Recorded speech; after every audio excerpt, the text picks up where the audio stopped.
Hello tout le monde, ça fait longtemps que j'ai pas posté de vidéo, mais j'avais pris quelques vacances. En tout cas, j'ai quand même reçu tous vos messages et promis, je répondrai à tout le monde comme toujours. Aujourd'hui, on va s'intéresser à une nouvelle affaire, l'affaire Anaïs Guillaume.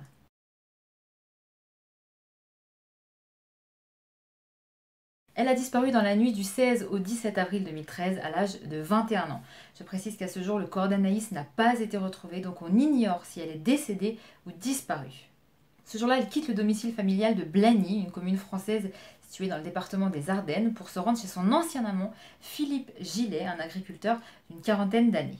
Depuis, elle n'est jamais revenue et sa voiture avait été retrouvée carbonisée 2 jours après sa disparition dans un bois du lieu-dit Chameleux, en Belgique.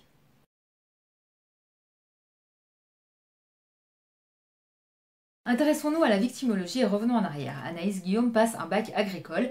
Elle doit donc effectuer un stage dans une ferme et va choisir celle de Philippe Gillet, agriculteur à Fromy, une commune qui est proche de Blagny.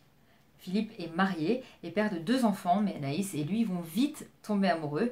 Ils ont une relation tumultueuse, ils se sont souvent séparés, puis remis ensemble, puis reséparés, remis ensemble, etc. En janvier 2012, la femme de Philippe décède dans des circonstances dramatiques, écrasée par une vache.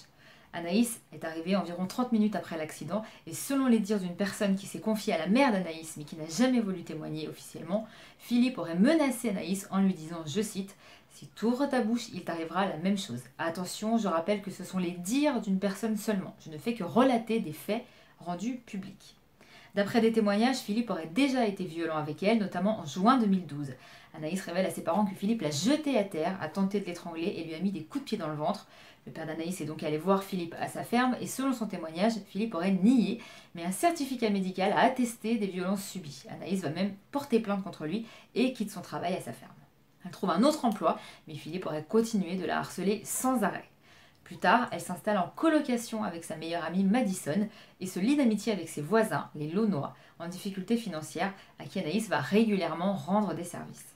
Puis quelques mois plus tard, elle retourne chez ses parents, n'arrivant plus à assumer les loyers. Elle dira qu'elle a retrouvé l'amour avec un certain Cyril, 31 ans.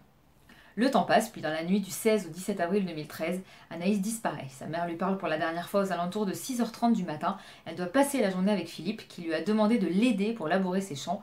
Son frère la voit repasser en coup de vent à la maison familiale vers 20h. Elle lui dit qu'elle revient, qu'elle n'en a pas pour longtemps. Elle prend ses cigarettes, son téléphone et ses clés de voiture, mais pas ses papiers, et plus rien.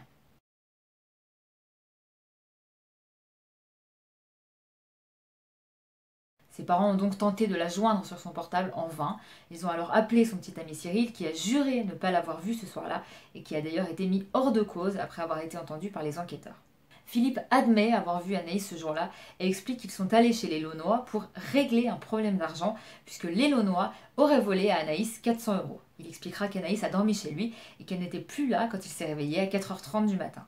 Selon une source proche de l'enquête, les gendarmes auraient prélevé de la terre une bouteille de bière et une bouteille de vin vide dans le jardin et dans la grange située à Margut, une commune proche de Fromy. Ces éléments placés sous scellé devraient donc faire l'objet d'analyses scientifiques dans les prochaines semaines.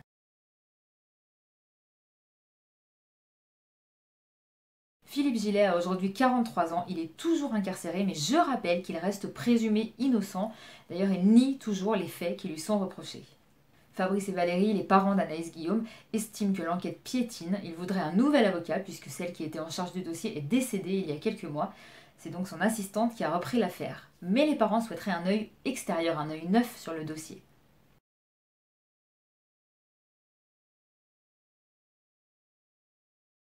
Donc si vous avez vu ou entendu quoi que ce soit, n'hésitez pas à vous manifester. Voici l'appel à témoins avec le numéro à contacter si vous avez la moindre information.